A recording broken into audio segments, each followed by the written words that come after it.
we're pleased to welcome Rich Cohen in support of Pee-wee's in conversation tonight with John U. Bacon. First, a quick overview of our webinars. If you're joining us late, the chat is closed, but you might want to keep the chat window open during the event, as I'll be dropping links to purchase Pee-wee's from Literati Bookstore.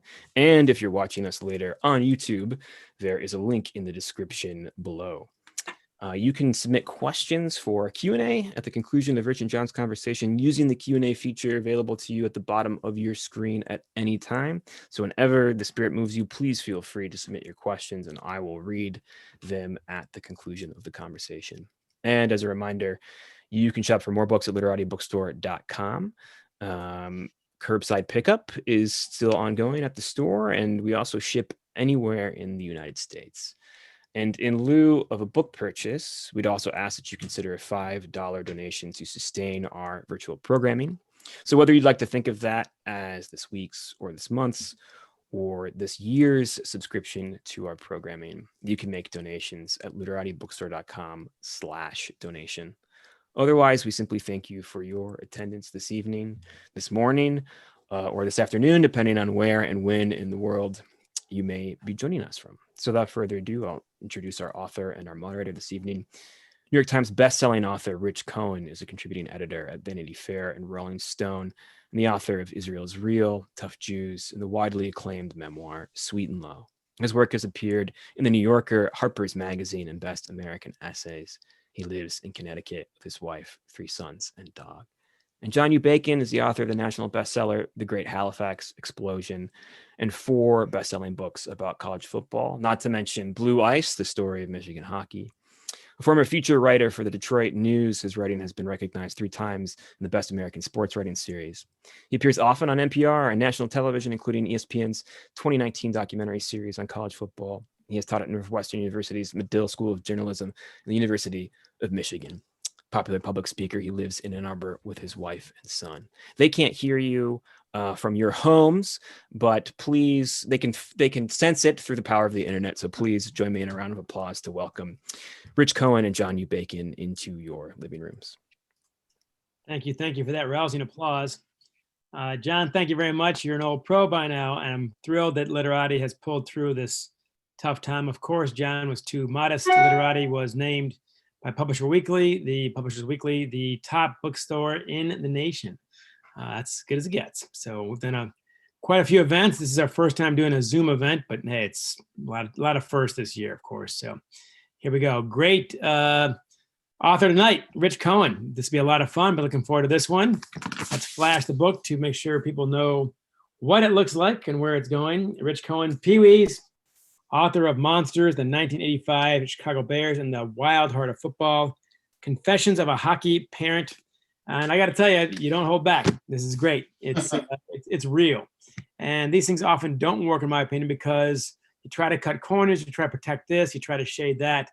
The model here is Jim Bouton's Ball 4. If you're going to do one of these things, you got to lay it bare.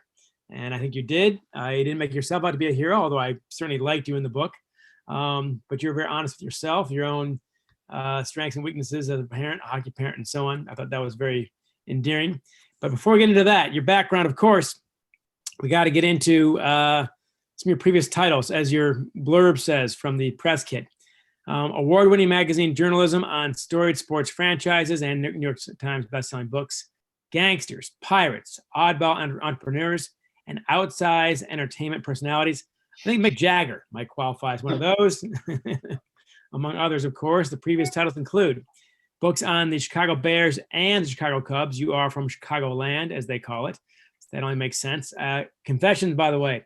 I was teaching at Medill those summers from 2007, I think, to 2013, maybe 2014, downtown Chicago, their downtown newsroom. And I thought, man, the 85 Bears have captured this place.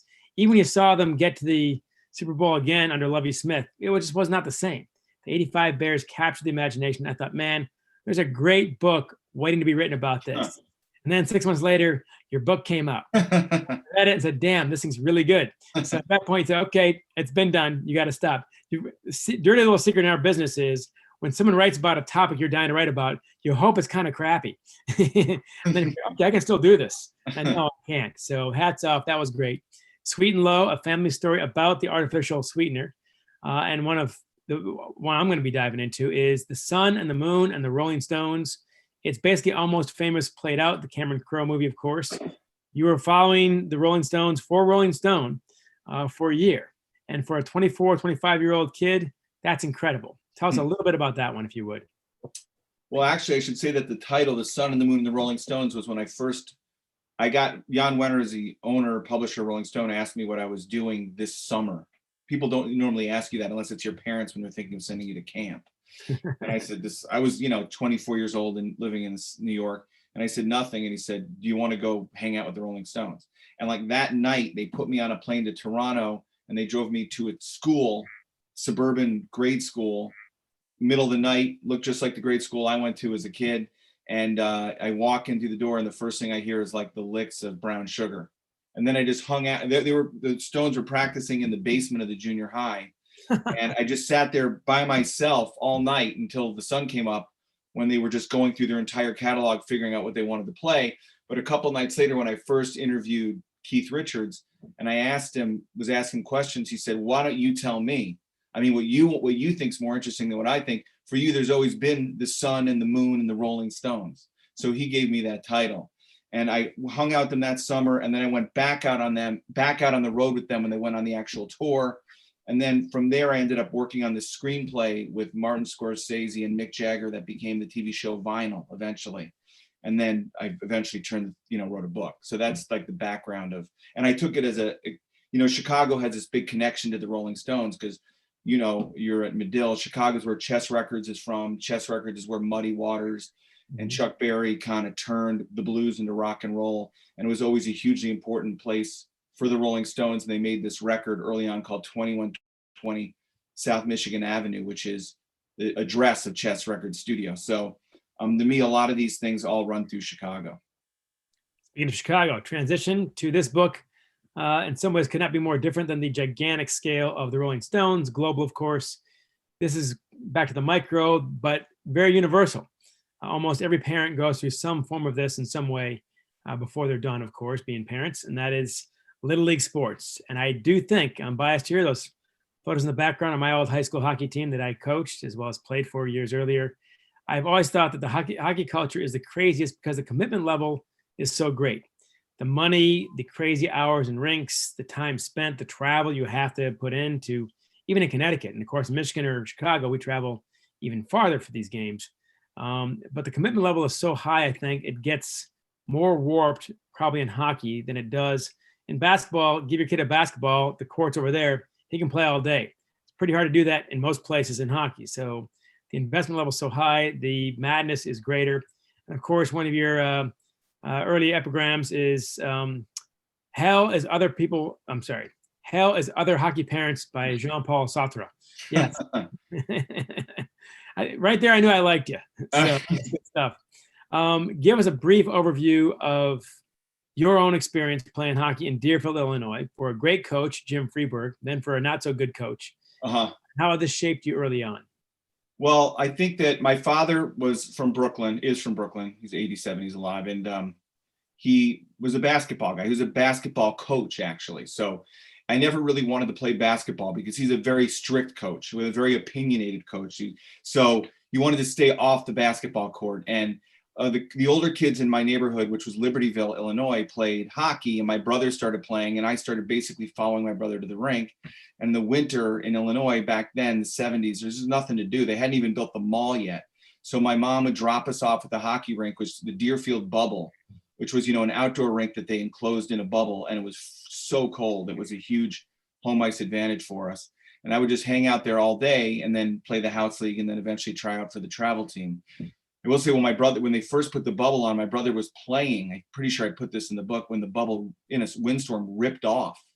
While they were playing, the bubble tore off and blew away.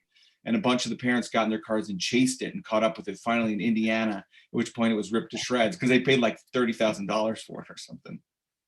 Jason. So anyway, I played there as a little kid, and I had this amazing coach, Jim Freeberg, who I think also coached high school hockey. And he was, it was the 70s. I have a picture in the book. He's like got a big giant red beard and he looks like, a total hippie. And he was just this Canadian guy who was kind of proselytizing for his sport. And he just taught us to love hockey. And that year he said, if we won the state championship, he would shave that beard. So at the end of that year, he shaved that beard. And one thing he said to us at the end of the year is, you're the best team I've ever coached. And it took me a few years later to realize every coach said that at some point. It was like part of the deal. But they don't say that anymore. I haven't heard that ever around my kid, but it was like you got this special bond. And when I went out to skate with my own sons for the first time, I started feeling really grateful for Jim Freeberg and also for the other early instructors I had who taught me how to skate, because they gave me this kind of gift that I've been using my entire life. And I didn't appreciate it at the time, but I appreciate it now. You've been playing your whole life. You played Chelsea Piers in New York, which is a legendary, it's the only rink in Manhattan. And also before that, I played at the old Sky Rink. Chelsea Piers was called the Sky Rink because there was a rink like on the 40th floor of some big building in Chelsea. And then they opened the actual Chelsea Piers, which they called the Sky Rink. But obviously, you don't know why they call it the Sky Rink. They call it because it came after this other rink in this building. And what always amazed me, I always want to write a story about, is the guys who covered the New York Rangers for the tabloids, because it was right near Madison Square Garden, used to go after the Rangers game and play in an adult game. And I thought, to watch the NHL guys play and then go play yourself takes some kind of courage when you're 40, 50 years old. That it does. You also coached briefly your oldest son, Aaron. I met Nate earlier in your living room there when he said your Zoom. You've got Aaron, you've got Nate, and of course Micah is the youngest. And there is a younger one now. The bio's a little out of date. We have a 4-year-old.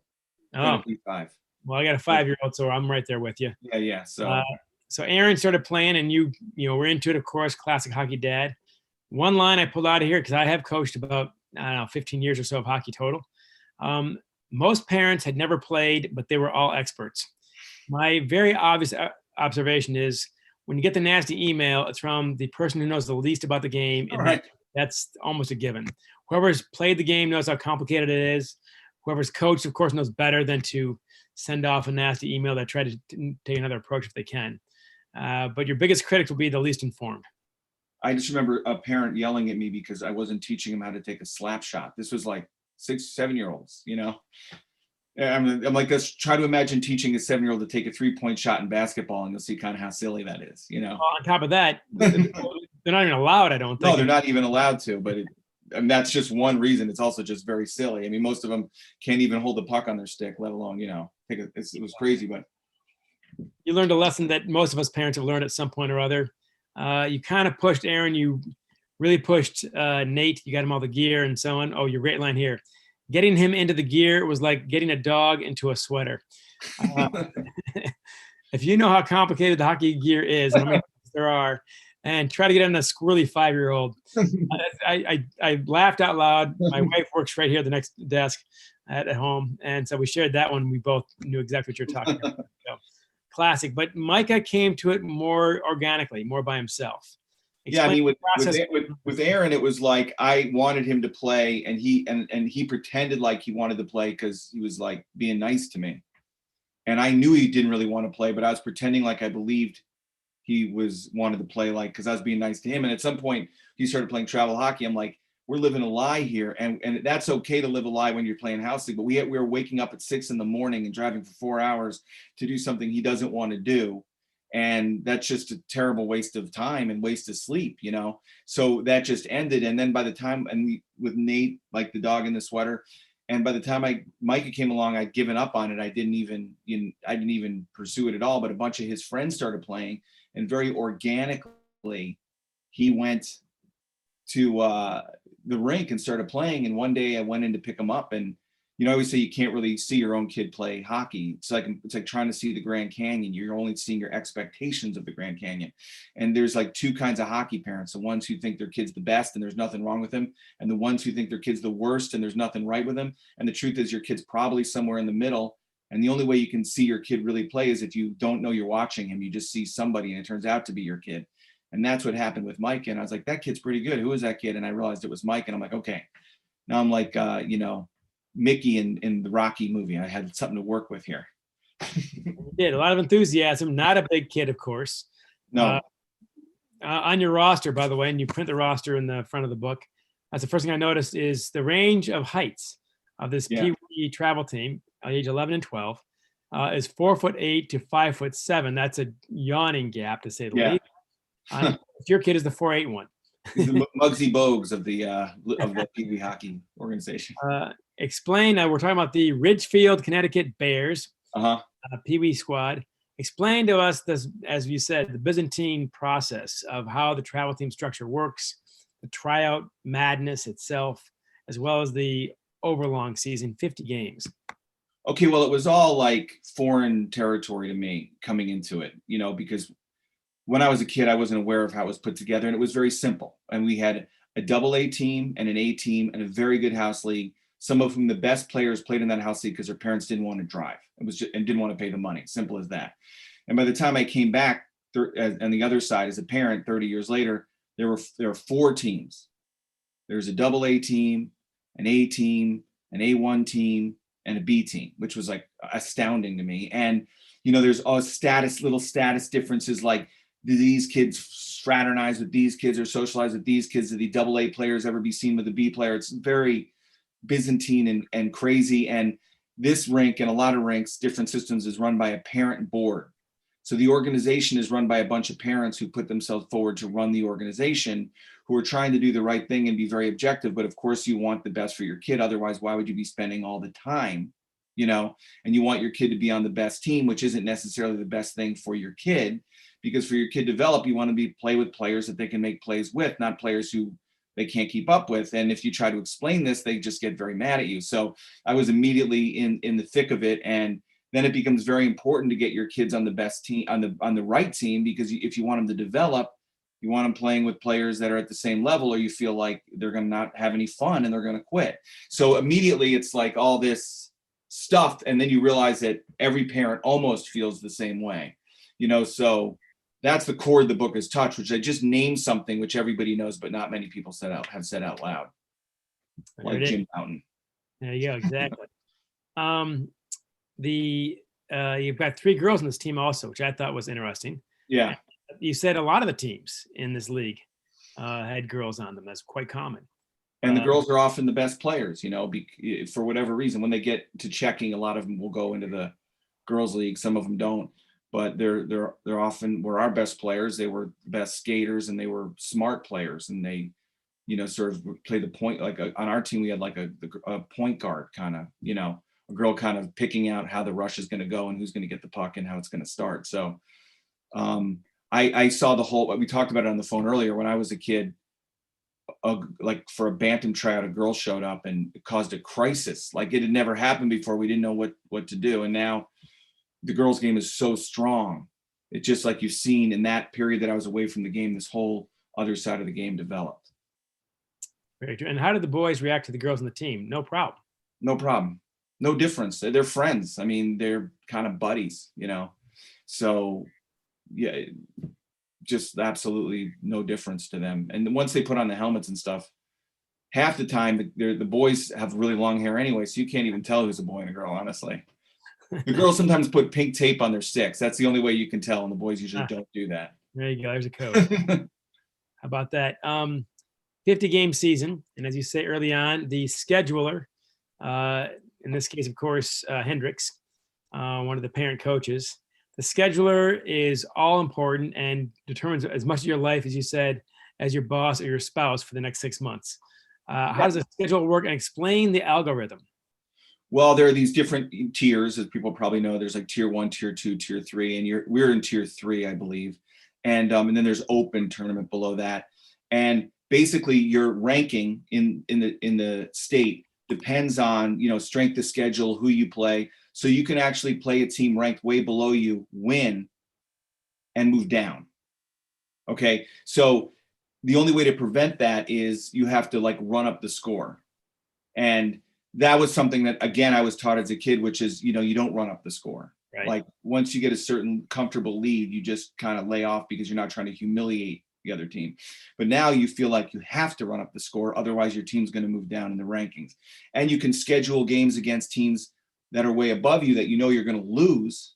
But if you come within 2 goals, it's like a victory. You move up in the rankings. It's this very perverse. It's like a lesson on unintended consequences. The people who came up with the algorithm didn't intend this, that the algorithm would be gamed, but that's necessarily the result. So the schedule is based on having us, lose every game, but end up near the top of the state because we played only top teams. And then, of course, as a parent, you're thinking, I'm not even thinking about that. I'm thinking, don't make me play a 6 a.m. in the morning game on Sunday on the other side of the state. And that's why they're so important, because they determine, and we had a scheduler once years ago who used to send us to crazy places, but she never herself went. She sent her husband. I'm like, what's really going on here? It's like she's sending him away at all the important hours in your life. So the scheduler becomes the person who basically determines if you're sleep deprived, and it's hard to, and we had a very good scheduler, but it is like, it's an art. It's definitely an art. And sometimes I wish you just played the teams close to us, but math has ruined my life every step of the way. It ruined it when I was in 5th grade, and it's ruining it again. Come back to bite you again. In this case, is Coach Hendricks. You do a good job, in my opinion. It's a pretty short book, 200 pages or so. But he, as they say, character evolves over time. It's supposed to be revealed that way. He starts out being a pretty anodyne character, I'd say. He's a scheduler, does a good job. He's not controversial. He seems positive to all the parents. But then you're behind the bench one day working the door, and you start seeing the Mr. Hyde side of Dr. Jekyll. Explain that. Well, he's the nicest guy in the world, and my son would tell me that he's nuts on the bench and on the ice, and I just didn't believe him. Basically, I think that kids, their life's so easy now that if somebody says something critical of them, they think it's the worst thing in the world. So I just dismissed him as not used to being criticized. And then one day I had to sit on the bench because we were short, and my son was right. It was like a different guy screaming and yelling stuff at kids that they could never understand. I mean, it was just, be a hockey player, stuff like that. Like, that's an existential question. That's a good question for Jean-Paul Sartre and stuff, like, what am I going to do with that? So, asking kids, are you being a hockey player? I don't know, so, and it just set the whole tone on the bench. And you have this situation where you have, coaches, professional coaches who are mostly high school hockey players, really nice guys. They're doing it because it's fun. It's a little bit of money, something to do on their weekends. They probably don't have kids of their own yet, and they're young. They're like, early 20s. And then you have these parent coaches who are like 45, 50. They have families, they have money, they have houses. So you have this huge, one's supposed to be the assistant, one's supposed to be the head coach, but it's this very big disparity in the places you are in your life. This guy, of course, bit by bit, he gets revealed. That time on the bench when you're working the door, bench door, of course, for the defense, you start seeing him yelling crazy things and so on. Okay, but it's not directed at anybody per se. It's just kind of vague, as you pointed, pointless admonitions, essentially. But then you start realizing that this guy goes around scouting opponents. Yeah. And I coached high school hockey. We were number 4 in the state. Pretty serious program. We didn't do that. I'm glad to hear you say that, because it's one of those things where insane. We didn't do it in my time, but I'm like, is this something that now goes on that I missed the memo on this? That before the game he's giving out scouting reports, like, this is the guy you have to watch. You need to neutralize him, and of course, to the kids it doesn't mean a thing. Like, they get out on the ice. There's big kids. There's little kids. There's just, what I mean. You're not really looking at it like that. Well, the consolation there, of course, Rich, is that not one of those kids did anything based on that scouting report. No, yeah. Except some of the other coaches were like kind of freaked out about it. Like, who is this guy at our games? There's like, right. At our practices, I mean. The roller coaster. The season starts. We know the characters. We know the basic framework. We already start identifying with Micah, and I'm relieved when he makes his team, of course, the single A team. It's pretty cool. And he's a little guy, but he's quick and he's smart, and your pride in him is pretty obvious. He also is a pretty philosophical kid. He stays pretty calm throughout all the highs and lows for the most part. Yeah. Sometimes you get more involved than he does, but he, to his credit, does not go crazy with this. Yeah. No, he's just a different personality type. He's more like my father and I'm more like my mother, I think. I'm not even including my wife's family. Maybe he's like them, but he's just loves to play hockey. He's just a kid who loves to be on the ice and loves to play hockey and loves being part of the team, having a number, having the jacket, if you ask him the best part of being a hockey player, I'm sure this is true for many, many kids his age, is just staying in hotels during the tournaments and running through the halls and going to the pool. And that's it. I mean, and he likes to win and all that, but so when I was a kid and I played hockey, I would feel very nauseous before I played. I'd feel like I was going to throw up and I would get very nervous, and then that would go away as soon as the game started. I played with kind of an edge and kind of angry and probably do a lot of things like that. And it probably has to do with birth order and all this stuff, but he's not like that at all. And in fact, at one point I felt he was sort of getting shafted and I got mad on his behalf. They'd moved him to third line. And I got kind of mad at him and I'm like, well, why do I care about this and you don't? Why doesn't this make you angry? And he's like, I don't care where they put me. It's still hockey. As long as I'm playing hockey. That's one of the pages I tagged. It was a pretty little scene. One I shared with my wife and I said, make sure I never get too far ahead of Teddy on this. But it's hard not to. Yeah. Undeniably, especially again, based on your personality. We're going to find out how competitive Teddy is. We really don't know yet. Yeah. It in small ways. I don't think I've communicated that yet. I am competitive, of course, but we'll see how he deals with it. But the roller coaster starts, and starts out where you win a few games. Life is pretty good. 9-game losing streak will test anyone's patience, especially when you're driving 2 and 3 hours, dropping hundreds of dollars for the trip. And as you point out, economically, now racially, it's almost all white. Of course, that's true, sadly, of almost all hockey teams. But economically, people don't realize the range is quite broad as a rule amongst hockey parents. Some of the richest people out there, of course, but plenty of blue collar. So these trips are expensive. And you go on these trips and you lose 9 straight games. And maybe your kid is not playing in this team. Ice time is not equal. There's no guarantee that your kid's going to play the same as somebody else. Probably will not.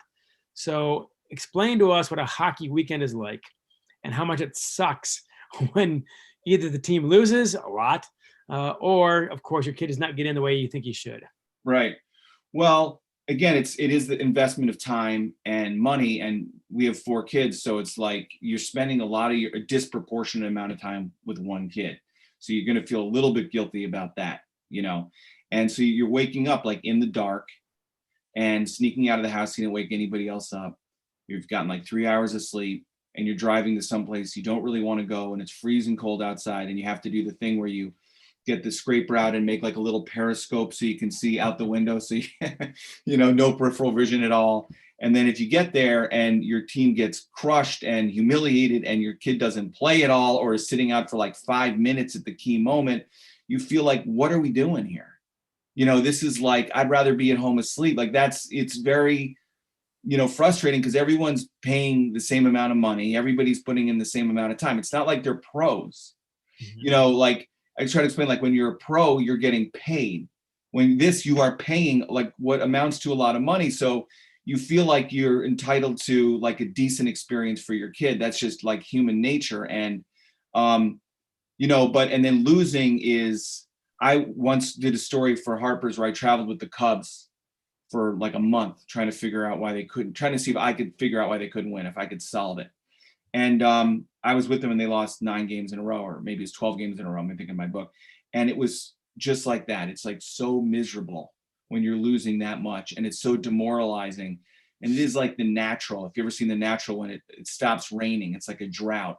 And of course we would lose a lot of these games where we couldn't score, and when you're playing hockey and you can't score and you're losing 2-0, 1-0, it's just incredibly frustrating.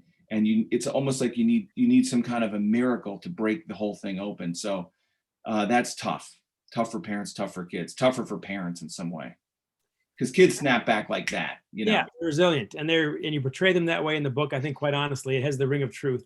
Yeah, the way you describe these guys. This is not a Hallmark card, people. It's not schmaltzy. It's, again, I think quite honest and fair. Great line from your sister early on in the author's note. When something wrong or unfair happens to your child, it brings up things that are so deep and primal, it feels like you will die from it. And 5 years before I had my kid, I might have laughed at that one, Rich. that one pinched till I went, ooh, Yeah, Yeah. that's about right. And that's what happened. Your kid gets screwed by, I've got strong feelings about this kind of coaching. I've coached Uh, Little League baseball, ninth grade on up, high school and so on. I've coached hockey as well.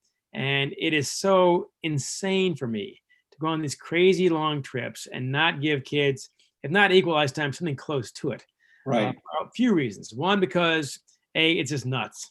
You're not going to make the New York Rangers. I'm sorry. Let me tell you that right Right. now. Your kid is not going to get paid to play this sport Right. unless you're in the 1% of the 1%. And I've seen those kids, and your kid ain't one of them. Right. I mean, Right. you. I mean, any. Yeah. No, it's, So I that's mean, one. that's one of my problems, which is everything is so oriented towards a future that doesn't exist. Everything's so focused on not what's happening now, but where are we going to be next year and who's going to get left behind. We're like, this is it. I mean, you're waiting for your hockey career. It is happening for your kid right now. This is the career, and you're missing it. Exactly. Yeah. Now the delusions and how this pyramid works, of course, the percentages are so insane. At Culver Academies in Indiana, I coached two guys, I was assistant coach under Al Clark. Two guys played in the NHL who did not play any hockey at all every spring. They were captains, both of them, on the golf team. Yeah. Specialization and so on, that's crazy. The idea of not playing everybody, that's crazy. We had 4 lines at Culver, and half these guys were Division I college scholarships. Al, on a trip to Boston, plays them all. Right. One of the reasons also is a self-interested reason, and that is that you have no idea, and certainly not at 11 or 12, let alone high school, 11 or 12, you have no idea who's going to develop, when, Right. why, or how far. So Right. you water all the plants, and then you find out which one sprouts, because you really, trust me, you have no idea. I used to say that when I was coaching my older son, the parents would get so wound up. I'd say, look, the kids who are good now are not going to be the kids good 5 years from now. I mean, they might be, but probably they won't. You don't know who they are. Yep. They're out there somewhere. And so this idea of like, my kid can't play defense, my 7-year-old, because he needs to play whatever, and you try to explain it but it's so many the other things. The thing I really agree with you about is like the idea of playing other sports and doing other stuff and having a break, So like we go away in the summer, Mike would play baseball, and we go to the up to Maine, and he sails and stuff in a little boat, comes back, plays against these kids who've been playing in the rink all summer. It's like you go home from school and you come back and there's a bunch of kids that have been there the whole time, and he's just, even though he hasn't been playing all summer, he's kind of has more jump than them because he's completely refreshed and excited. And these other kids are like guys who've been working a 15-hour shift and they just want to go home and go to sleep, My feeling, you can grind them down if you're not careful. I think the burnout is grossly underestimated. Yeah. Grossly underestimated. Coaching the high school team, now I'm done talking about that, but my feeling was, if my guys are still looking forward to coming to the rink in February and your guys aren't, probably going to beat you. Yeah. Because my guys want to beat you. Yeah. They're not sick of it. It's a very hard balance, I realize, but and nonetheless. So you snap out of the 9-game losing streak, things get better. But then when Coach Pete slips away for a while, we're not entirely sure why in the book, but it doesn't really matter in the grand scale for the narrative. Coach Hendricks, who's now getting crazier and crazier by measures, he takes over. And at some point, you do, in fact, compare him unfavorably with a notorious dictator. Well, it was like, I realized sometimes in these situations, like it's my fault. It's his fault and it's my fault. It's both of us together. Like if he was dealing with another parent, this wouldn't have happened. And if I was dealing with another coach, this wouldn't have happened. But it's like 2 ace of spades meet each other on the card table, 2 aces. It's like, I'm already like up. I'm already really irritated by what's going on. I'm up near the like red, and he's mad at my kid for not following instructions, not following the plays. And the plays seem to me overly complicated, crazy, like teaching a 8-year-old football player how to run the flea flicker. It's like, dude, they can't even pass the screen pass. You do flea flicker and they'll flea flicker, So finally I say to him, show me what you want him to do. And I can't understand it. It's so complicated. There's so many lines. And I have this sudden realization, this guy never played hockey. And he takes this as like a challenge to his authority as a coach or something, and gets really mad at me. And I'm like trying to explain, no, my point is like, you don't remember what it's like to be 11 years old and have a scary adult present you with something you don't understand, but you're afraid if you say you don't understand it, he's going to yell at you. So you pretend you understand it. And then he goes out and does his best, but of course screws it up because he doesn't understand it. That makes you even more mad. And then he again pretends, and it's like this downward cycle. And then it just escalated from there. And for a second, I thought we were like going to come to blows or something. And then I made that Saddam Hussein comment that you mentioned. Yes, I was backing you at that point. I'm in at that point. Yeah. Give me into this hand. I'm along for the ride by now, of course. But that's the one, of course, that your press release mentions. But it's not the fight. These fights with him build, and the better ones are coming up, in my opinion. That first of all, he's embarrassed by the fact, he's clearly insecure about the fact that he's not played the game and so on.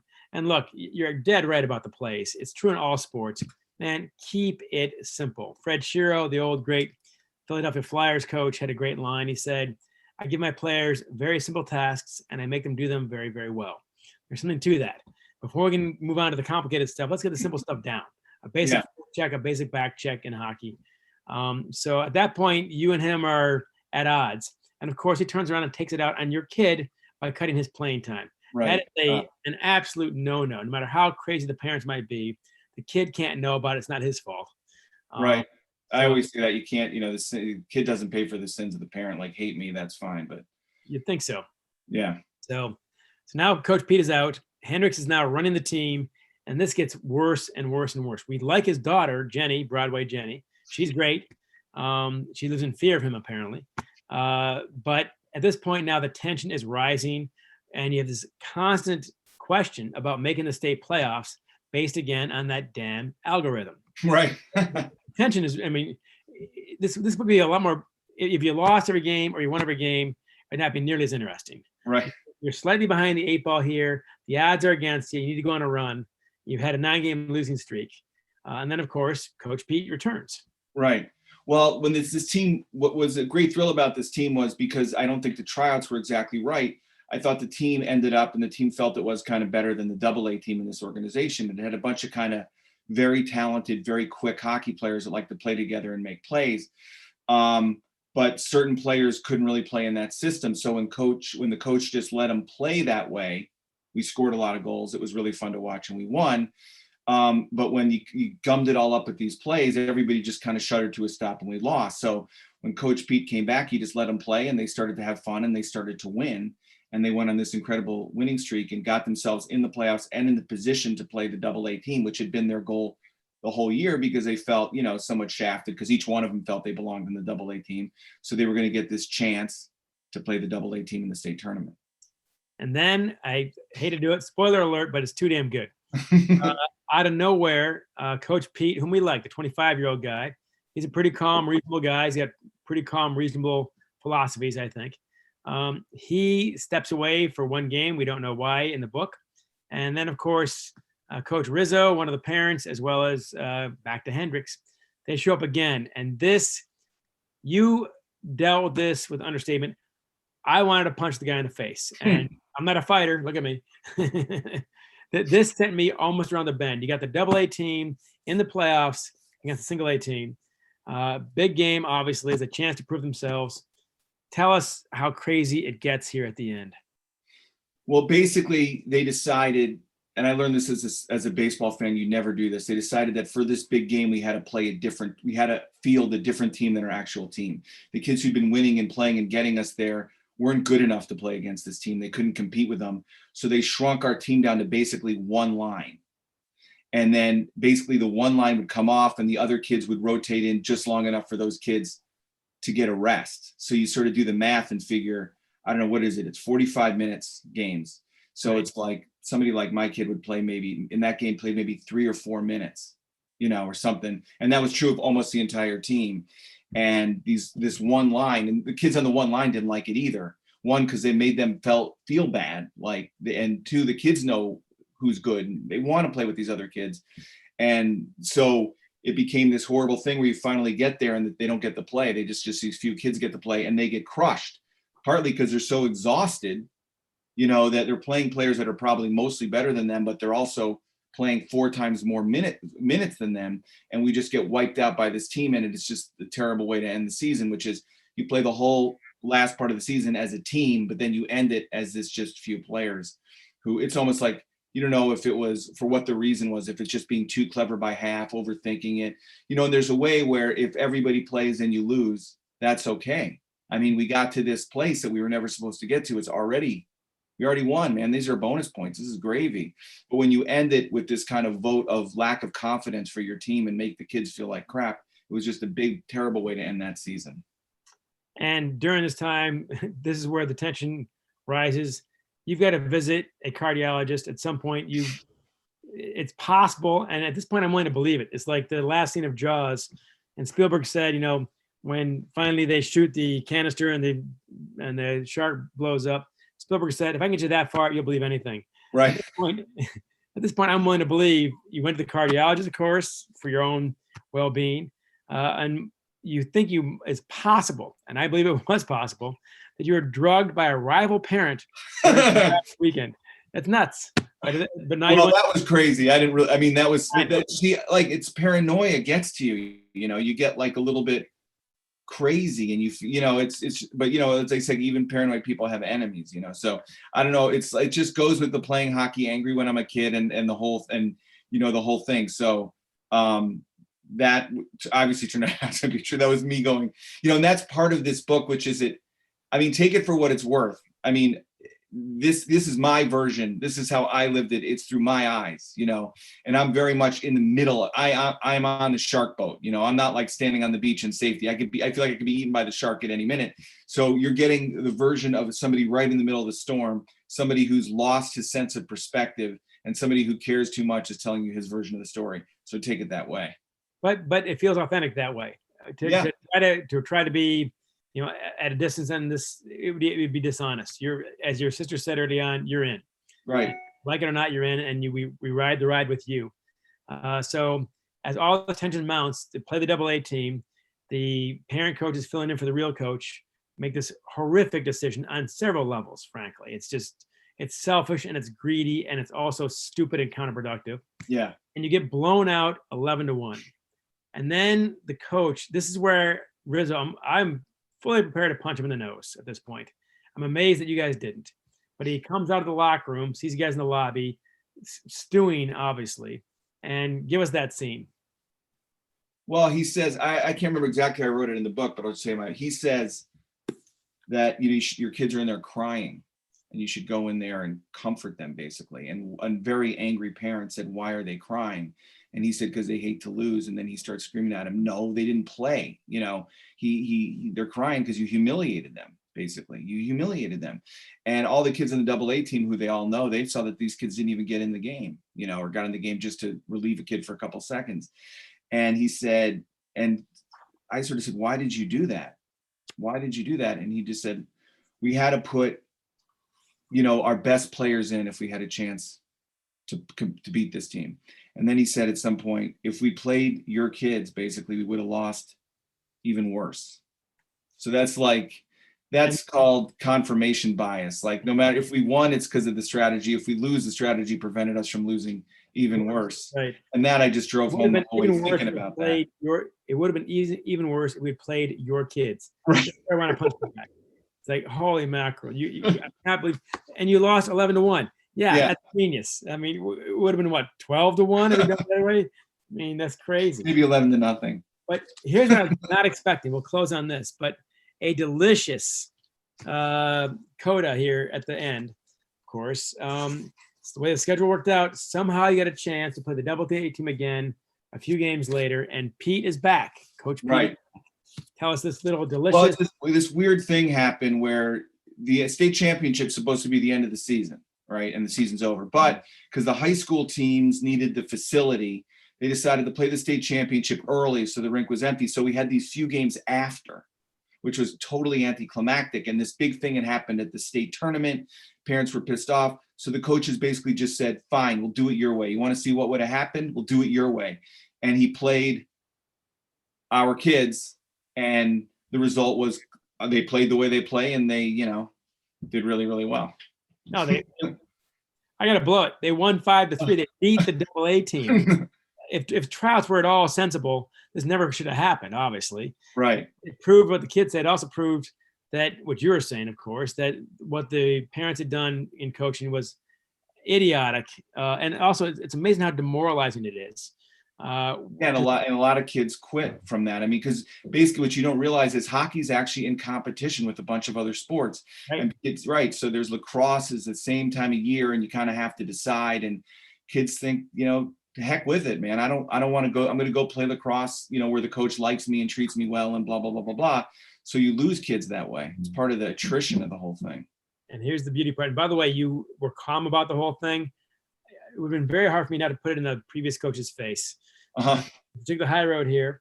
You could have won it all, one of the other parents says. But it didn't matter. All this was now past. The sun was shining when we left the rink. It was almost too hot. I'm sorry it's over, I told Micah. And Micah says, don't be. We've got baseball. Hey, kid. It's better to be a kid than an adult. That's basically what I learned. There you go. That is the ultimate humility in this book, though. Yeah. Self-effacement is the kids, as the Who say, the kids are all right. The kids are right. And if we just let the kids run it, it would have been much better. Exactly right. So this proves it. I've seen a few accounts before. I've seen stuff up close myself. I've lived a part of it, as you know. But this was as chilling. I told my wife, I don't know if I should let you read this. I didn't even mean it that, like, I didn't mean to be the Jim Bouton of Pee Wee hockey. I just wrote what happened, basically. And I wrote it because the experience was so intense that when I have very intense experiences, enough to send me to the doctor, that's the stuff that I end up writing as a way of, one, I know that there's something there, and two, it's like a way to make sense of it. Well, in fact, you did not plan on writing about this season. No. Until the season got so hot, you realized, man, there's too much going on. Right. It's a rich stew. Yeah.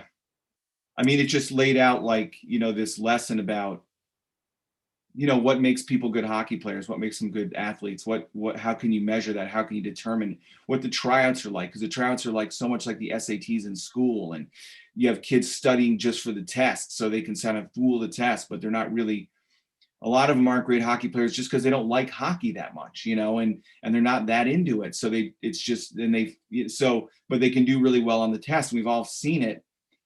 I wrote the book about the 85 Bears, and sort of my muse in that book was a great player named Doug Plank, who wore number 46. And he used to say, he has this way of talking, we've all seen it. Like, some guys, you look at them, they're 6'5", they look amazing, but you put them in the pads and they just don't want to get hit.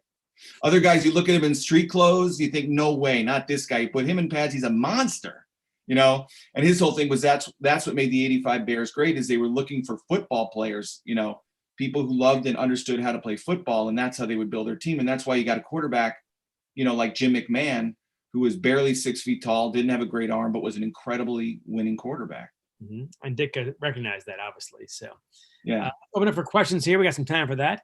Fire away whenever you see fit. And I believe John Ganyard has collected these along the way. So I'm here. We didn't have any questions submitted. I think that's perhaps in part due to our skilled interlocutor this evening. But I think we have time for about one question, and maybe we'll just throw in one of my own, and maybe open it up to both of you.